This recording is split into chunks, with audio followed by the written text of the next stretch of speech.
चाहिए। बस आप कितना समय दिए हैं किसी चीज को, कितनी ईमानदारी से किए हैं, ये मायने रखता है आपको। आप किसी चीज को समय नहीं दीजिएगा कभी सफल नहीं हो सकते हैं। और एंटरप्रेन्योर और बिजनेस इस सब के चीजों में एक चीज बहुत बड़ी डिलेमा होती है ना, कि सोचते बड़ी ज्यादा हैं लोग, प्लानिंग बहुत करते हैं।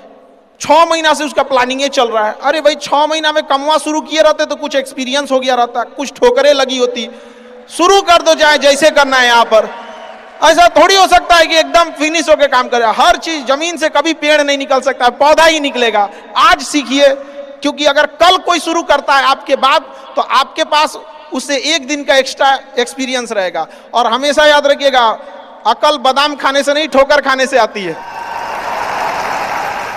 जितना ज्यादा आप ठोकर खाएंगे उतने ज्यादा अकल आने वाली है। दुनिया का कोई इंसान जो सफल है कह दे कि हमको ठोकर नहीं लगा है, या कोई कह दे कि हम एक ही बार में यहाँ आए हैं, कभी नहीं आ सकते हैं। यहाँ पर स्टार्टिंग कीजिए, यहाँ पे ज्यादा प्लानिंग के चक्कर में नहीं। कितना अच्छा आप प्लानिंग करके आइएगा ना कुछ चीजें गड़बड़ होंगी, क्योंकि किताबी नॉलेज, ये मोटिवेशन, ये सब चीजें ये एक अलग चीज है। धरातल पे उतर के जाइएगा ना तो अलग चीज है यहाँ पर, और कभी बिहार में आके दिखेगा तो एकदम में अलग मिलेगा। कितना ठोकर लगा है ये बहुत मायने रखता है, क्योंकि ठोकर नहीं लगेगा ना, जिस पत्थर पे चोट नहीं पड़ती है वो कभी मूर्त नहीं बनता है। तो इसलिए जितना आपको चोट लग रहा है तो ये आपके लिए अच्छी बात है, क्योंकि बड़े बड़े लोगों की जिंदगी में मुसीबत आती है, वो मुसीबत ही आती है बड़े लोगों के लिए। क्योंकि फिल्म में जो सबसे टफ रोल होता है ना, वो बढ़िया हीरो के कंधे पे दिया जाता है। तो ये पृथ्वी पे भी ना ऊपर वाले को पता है कि ये बढ़िया हीरो है, इसको थोड़ा सा हम रोल देते हैं बढ़िया। तो बड़ी जिम्मेदारी देने से पहले ऊपर वाला भी ना आपको टेस्ट करता है, टेस्ट करके ही देखेगा कि नहीं करेगा। हम लोग छोटा सा कोई सामान खरीदते हैं तो उसको ठोक बजा के चेक करते हैं कि सह लेगा कि नहीं सह लेगा। एक छोटा सा बर्तन कोई खरीदने जाता है तो पटक के दिखाता है, देखिए मजबूत है। तो ऊपर वाला भी जब आपको बहुत बड़ा जिम्मेदारी देने वाला होता है ना, तो पहले सोचता है कि इसका थोड़ा सा टेस्ट कर ले। बहुत लोग टेस्टे में भाग जाते हैं, ए भगवान हमरा काहे लिए तुम मुसीबत लाया। यार जब ऊपर वाला तुमको खुशी दिया था तो थैंक यू कहना भूल गए थे, और जब मुसीबत दिया चेक करने के लिए तो परेशान हो गए। यहाँ पर इस चीजों से घबराना नहीं चाहिए किसी को। जिसके जीवन में कठिनाई आ रही है, आप समझिए कि आप एक सही रास्ते पे जा रहे हैं, क्योंकि वही रास्ता सफलता का है।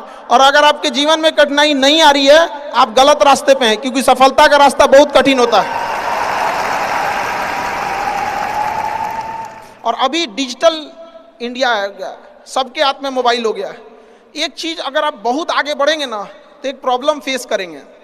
बिना मतलब लोग आपके ऊपर उंगलियां उठाने लगेंगे, बिना मतलब, जिनको कोई मतलब नहीं। आप देखिएगा तो मतलब अजीब लगेगा। इस सब चीजों से कभी मत घबराइएगा।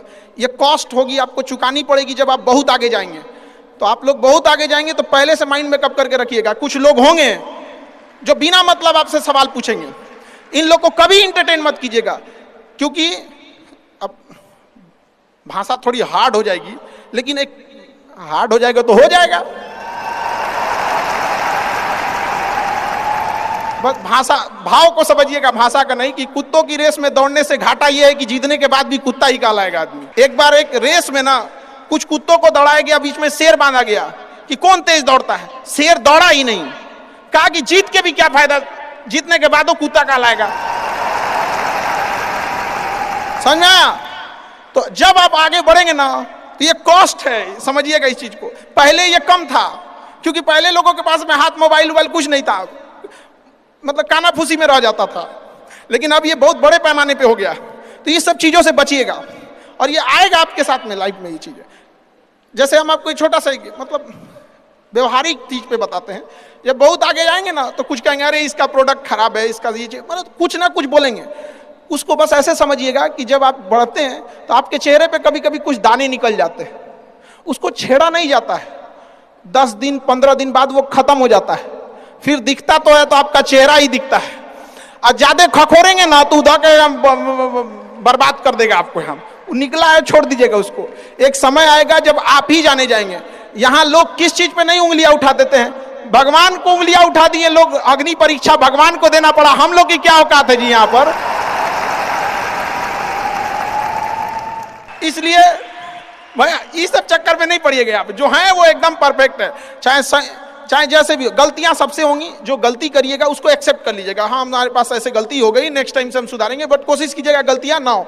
लेकिन सबके जवाब देने की कोशिश मत कीजिएगा, आप इंसान है, कोई डिटर्जेंट नहीं है कि सफाई करते चलते हैं आप। और काबिल इतना बनिए ना कि लोग आपको रोकने के लिए ना साजिश करना पड़े, कोशिश नहीं, उस लेवल पे जाइए। आपको यार ये कैसे आगे निकल गए आप, आएंगी चीजों को, हम लोग भी फेस किए हैं, आप लोग भी फेस करना होंगे। यहाँ पे शुरुआत में सबको कॉस्ट चुकानी पड़ती है, और ना लोग कहते हैं कि सबके अंदर कोई यूनिक क्वालिटी होती है, इसको पहचानने का एक तरीका होता है। जब आप मुसीबत में फंसेंगे ना तो वही काम कीजिएगा जो आपको सबसे अच्छा आता है, सबसे अच्छा आता है। आप मुसीबत में फंसेंगे, हम लोग जब इंटर पास किए थे तो हम लोग के सामने भी फाइनेंशियल क्राइसिस आया था, सबसे पहले वेल्डिंग मारना चालू किया था आदमी की, बिना किसी काम का किसी दुकान पे बैठ के वेल्डिंग मारते रहो।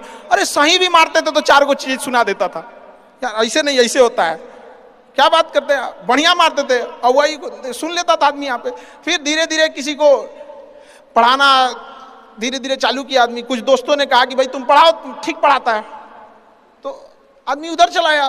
तो आपको भी पता है कि आप किस चीज में अच्छे हैं, तो धीरे धीरे अपने आप के अंदर वो पहचानिए, उसको सुधारने की कोशिश कीजिए, और इधर उधर ज्यादा ध्यान नहीं दीजिए। मुसीबत आए तो अपने आप को एक बार थपथपाइएगा कि हाँ आप उस इलीट क्लास में हैं जिसके सामने मुसीबत आई है, और एक समय आएगा कि जब आप इस मुसीबत को पार कर जाएंगे, और एक समय आएगा कि जब यहाँ आके आप अभी अपनी संघर्ष की कहानी बताएंगे कि हम भी ऐसा थे। और हम आप सबसे यही उम्मीद करते हैं कि भगवान से भी हाथ जोड़ के यही दुआ मांगते हैं कि जितने लोग हैं देश के, सबको एक दिन अपनी कहानी सुनानी पड़े, क्योंकि यह देश वीरों की धरती है, वीरांगनाओं की धरती है। यहाँ पर हर बच्चा यहाँ का फौलाद है अपने आप में यहाँ पर। तो ये वक्त है अब ऋण चुकाने का।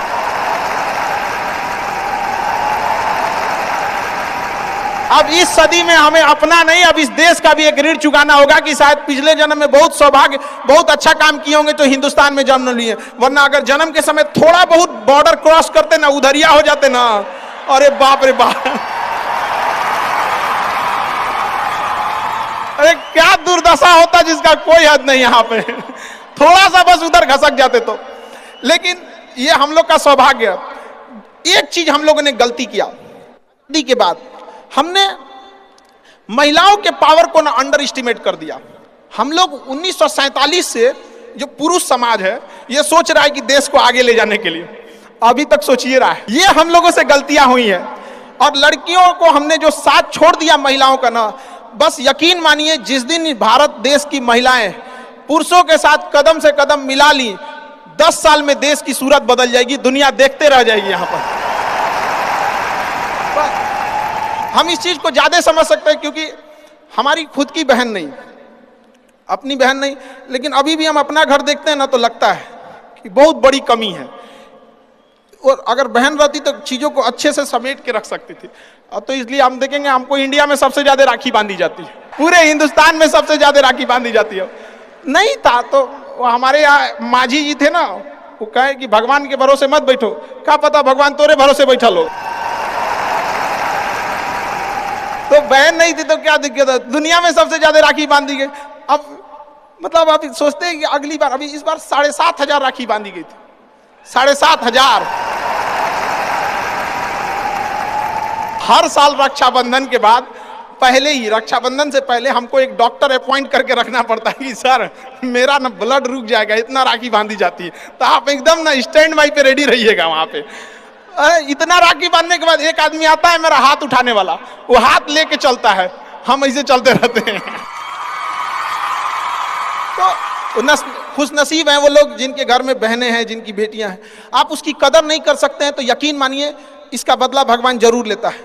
आजकल लोग देखते हैं कि लोग बहू की कदर नहीं करते, अरे वो आपकी बेटी है, चेहरा बदल के वापस भगवान ने भेजा है आपको, नहीं कर सकते कदर ना, तो आपने भगवान की उस नेमत को ठुकरा दिया है। अब फिर घरे में मुसीबत आएगा तो कहेंगे कि पता नहीं क्या हो गया।